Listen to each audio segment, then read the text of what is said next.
Welcome into Varsity Vibe. I'm your host, Alyssa Orange. Always great to be with you. And we're going to keep talking about spring football that started for schools around our area and across the state of Arkansas. And this one's going to take us to the 7A runner-up from the state championship a season ago in the Bentonville Tigers. Such a great season in 2025 for Jody Grant and that team. And of course, falling short to Bryant in that state championship in December. But like they always do, the Tigers always seem to just reload and replug in guys at positions that they've lost some people at, specifically at the quarterback position. And that's going to be a big focus for the Tigers during spring ball, as well as a lot of those offensive weapons around them at wide receiver and at running back. What can they do with those positions to continue to keep that high level of execution and excellence that we see from the Bentonville Tigers year in and year out?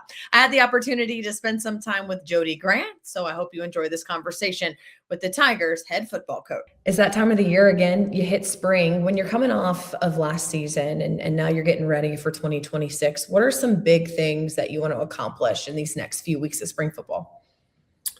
Well, we've got spots to fill. I mean, we lost a lot of people. I think we returned 2 on offense and 4 on defense. So when you're talking about replacing that many starters, spring football is very valuable and important, especially when you're talking about all your skill positions, quarterback, running back, every receiver you got, your entire D-line, stuff like that.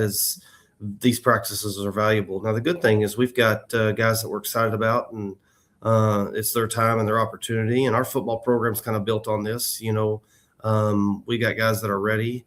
Our JV program was successful. These kids are used to competing at a high level and winning football games.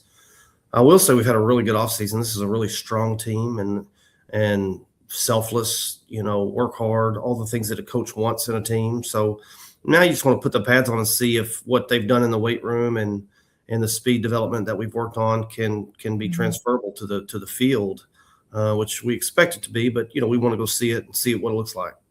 Mm-hmm. Yeah. When you talk about that, let's talk about the quarterback position, because Cole's obviously graduated. And then you had Evan, who had to step up, unbeknownst to him in that state finals game. What does that position look like? Yeah, so that's a really good question. Evan Canode was put in a really bad situation in the state championship game. Cole Slepecki goes out in the third or fourth play of the game with a pretty significant head injury. And to put a sophomore in that moment against the best defense in the state, really your backup quarterback doesn't get significant reps in practice throughout the week, especially when you're, at the point of a state championship practice week. You always have a plan for a backup, but not the plan for him to come in and play the whole game. And so he's been in big games. He's been in big moments. Now it's his job to take. He's the favorite to take it. He's very talented. He's got great leadership qualities. He's very athletic. He's a 3-sport athlete, played on our basketball team. He's starting on our baseball team as we speak. The kids respect him and like him and trust him. So, and then we got some younger guys that are talented that'll compete. But truthfully, it's his job to lose. I don't ever like to word it that way, but the reality is he's penciled in as our guy. And as long as he doesn't completely botch it, it's his. So we always want to press our guys. So we'll have our younger guys press him. With him being in baseball, he'll miss some time. So we'll give some of the younger guys an opportunity to work with some of our older guys. So I'm anxious to see how the quarterback position develops. Yeah. Yeah, you mentioned that just the crazy and unfortunate circumstance where he went in against that game against Bryant. But what do you think he took away from that overall and just being able to be put in that position that could help him? Yeah, I think we'll learn that more when we see him play this year. The experience of playing in that moment, and you look back, he made some really big throws and did some really good things. And like I said, I think Bryant signed every kid off that team. They just had guys everywhere, and so that was a big moment for him. And he handled it pretty good. There were some things I think he wished he could take back and all that, but that's true for me as well. So. I think the ceiling is pretty high for Evan Canode. So I think we'll learn more about what that moment meant to him. I think if you check back with me, after he completes his junior year, I think we can point back to that moment and be like, because of that moment, because of the experience in the state finals against a really good football team, he was able to be this guy. Because he's playing baseball, and you mentioned all of the other areas, the wide receiver, running back, on the offensive side, how do you build chemistry in the spring when some guys are playing other sports? Well, first of all, we like our kids to play multiple sports. Yeah. Like, we are Yeah. huge supporters of that. I think it's important that if they want to play other sports, that they get the blessing of their coaches from all sports to make this work. It's not like that everywhere, but it's like that here. And so we have to be a multi-sport athlete, you have to find time to work on your other craft. So like, he finds time to come throw, and that may mean on the weekends, that may mean in the evenings, it may mean early in the mornings, but we get him in here throwing with our receivers when we can. And then, our young guys get opportunities to throw with our current receivers and stuff like that. We do a lot of installs and a lot of work with our quarterbacks and receivers, and we have since January. We have a quarterback development program, and so he's been a part of a lot of those. But we also respect the fact that he's in season with another sport, and I want our baseball team to do great, and Evan Cano's a big part of that. So we make it work. Yeah, they're doing pretty good so far this time of the year. Yeah, really good. You talked about your defensive side of the football. Up front, let's start there, and kind of how do you plug in new guys? Yeah, so our defensive line will be interesting this year. We had, with Julian Grundy and Kellen Rona and Robbie Dubray and Will Newman and all those guys that are seniors that are all going on to play at the next level, and having those guys rotate around up there. I mean, we had some young guys get some reps, but two of our guys that we've got penciled in as starters are both on crutches right now, so they'll miss part of spring just due to some injuries. So it's wide open at the defensive line. We've got a young man named Shepard Styron, whose older brother played for us a few years ago. He'll be a junior that we're really excited about. I think he can play nose guard and some of the end positions. And we have some body mass that we can utilize. So we got some offensive linemen that can come over and play defense that are huge humans, and so we'll use those guys too. But we got some young guys we're excited about that'll have a big future for us. So the D line is probably the most interesting as far as youth and inexperience goes. But it's not. That's the only fear, is it's inexperience and youth. It's not skill set. It's not anything else. Really, it's going to be fun to watch them develop. Yeah, you've done this a long time. What do you take away after every season that you like to then maybe go into the next season and take with you? I think there's a lot you can take away from each season. We have unfortunately lost 4 straight state championships, and that can be the focus for a lot of people. But I choose not for that to be the losing that part of that is kind of a loser's mentality, and we just kind of refuse to have that.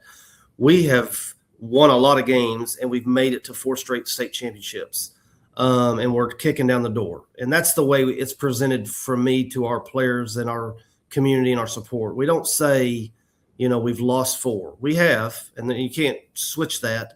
But let's focus on the good things, and so we do that. But you do have to utilize those games and the bumps in the road in each season along the way to grow from that. And so, I'll be honest with you, probably the worst game we played this year, we won it 38-0.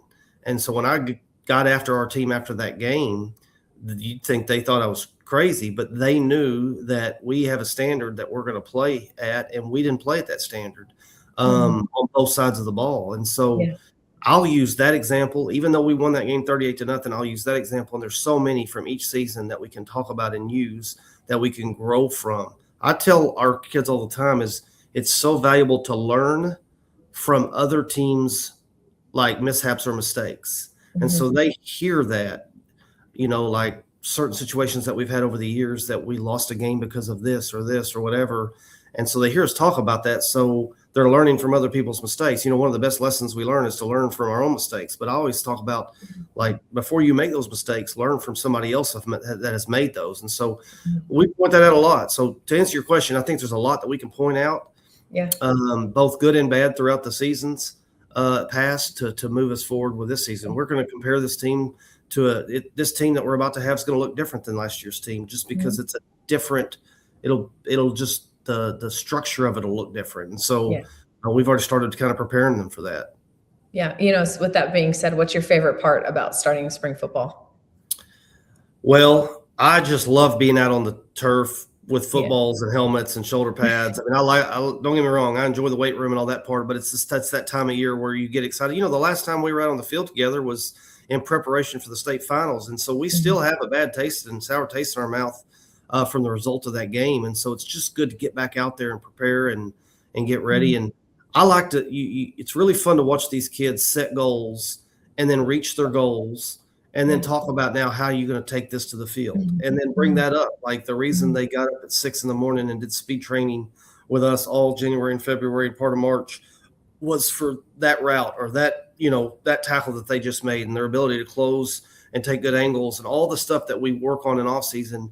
They'll hear our coaches talk about that's why we did that. So you could make that play and do this and watch it transfer to the field. That's fun when it comes to spring football. And, you get an idea what your team, like I'll have an idea how we're going to be. To me, I don't have the true defining, we're going to be good based on this until we team camp, till you play somebody else.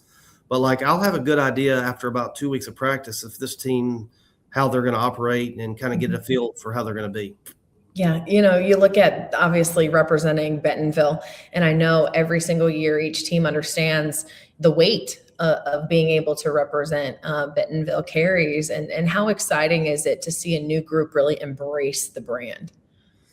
Well, it's important to these kids to carry on the legacy and embrace the brand. And it's important to us as coaches to carry on the tradition and the legacy that these kids have laid. And so they don't take that responsibility lightly. They know it's important what to do and how to do it. And they know the work that goes into it.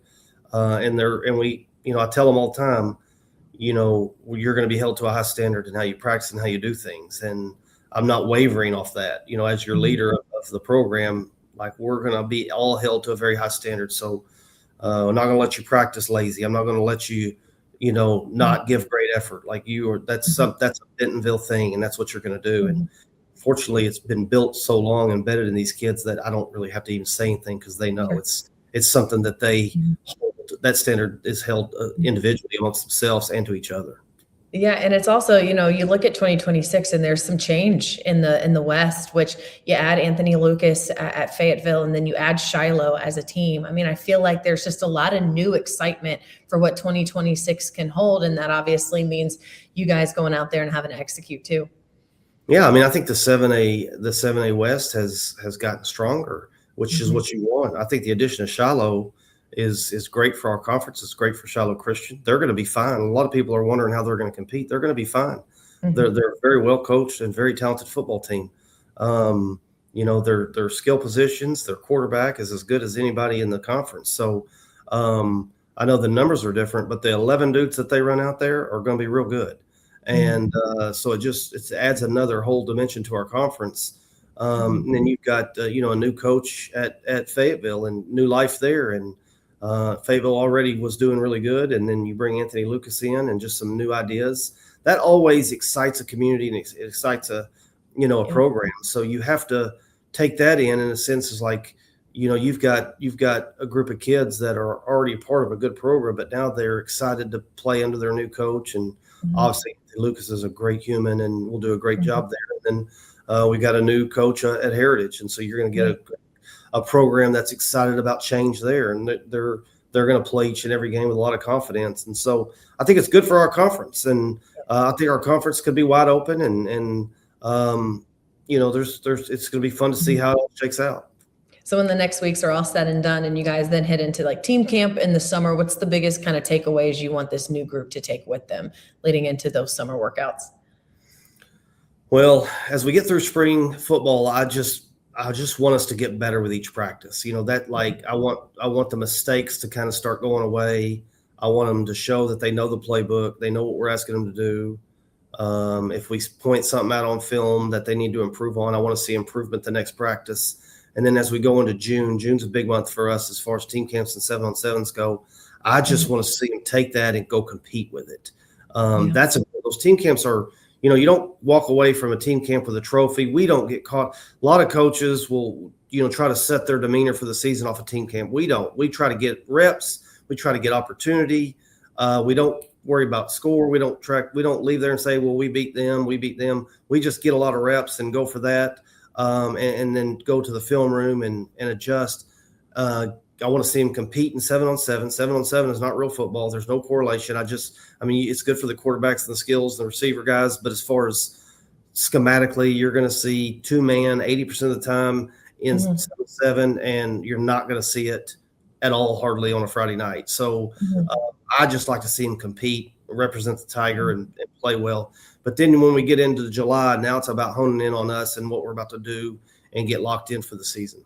Thank you so much for joining us on this episode of Varsity Vibe. I encourage you to go to our YouTube page and watch some more of the conversations that we've had with coaches around our area, as well as subscribe to wherever you get your podcasts as well. Also, make sure to check out our social media pages. That is X, Instagram, TikTok, and Facebook for all the action that's going on right now with baseball, softball, and soccer. It's getting to that point of the season where we're getting close to the postseason, if not already in the postseason for some classifications, and obviously the action just heating up. So head on over there for all of that as well as go to varsityvibearkansas.com. Sign up for our newsletter that comes to your inbox twice a week. Again, thank you so much for joining us here on Varsity Vibe. I'm your host, Alyssa Orange, and I will see you next time.